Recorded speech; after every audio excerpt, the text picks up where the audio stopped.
So, it's finally been 6 months of ownership of the Xtreme 160R 4V. Today, I want to give you a brief overview of how it's been. So, if you have followed the journey so far on my channel, you already know the ups and downs of owning this Xtreme 160R 4V. But regardless of the downsides, I have enjoyed this bike a lot. For me, it's the best bike that I've ever owned in my life yet. All the problems that I've faced were fixed after the first service, and since then the bike has been bulletproof.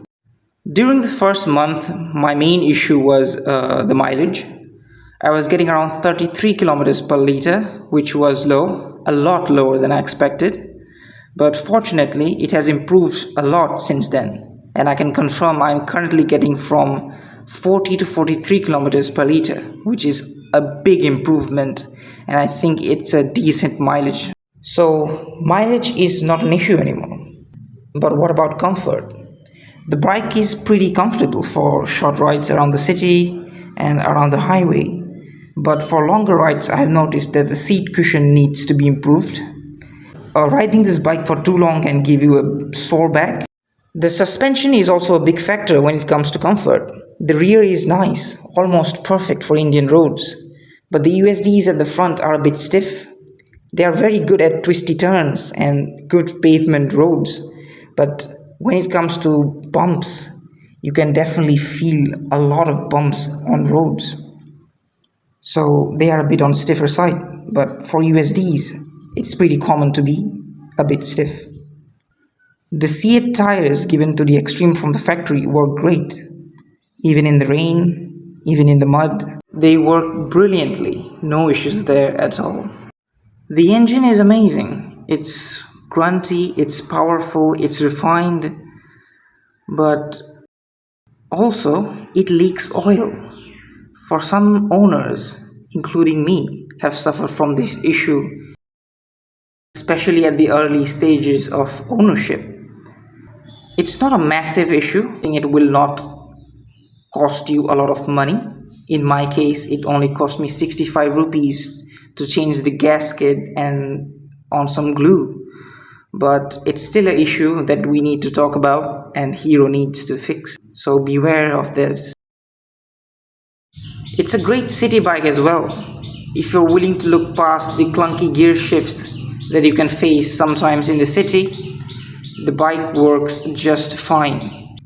But honestly, I've enjoyed this bike on the highway more than in the city. Cruising at a constant 75 to 85 kilometers per hour through some good pavement roads is a sweet spot for this motorcycle. So long rides can be done on this bike, but make sure you reach your destination before the sunset, because the LEDs at the front are not very helpful. So invest in some aftermarket lights if you want to go on a long road trip. In terms of build quality, this bike is decently well made from Hero.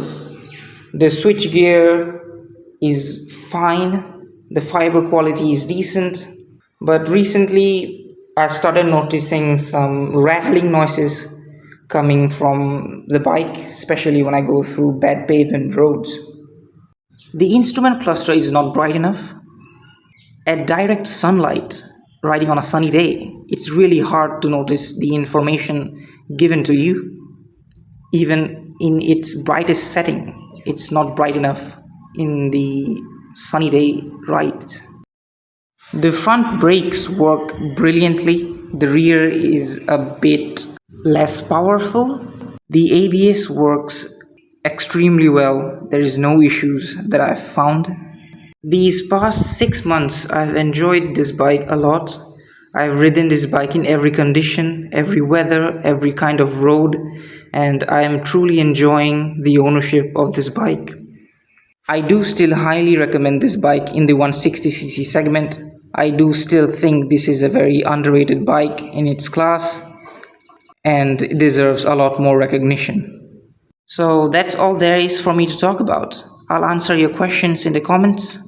If you want more info on the Xtreme, my channel is filled with videos, so feel free to check them out and support a small creator. So that's it for today. I'll see you with a different video. Ride safe and goodbye.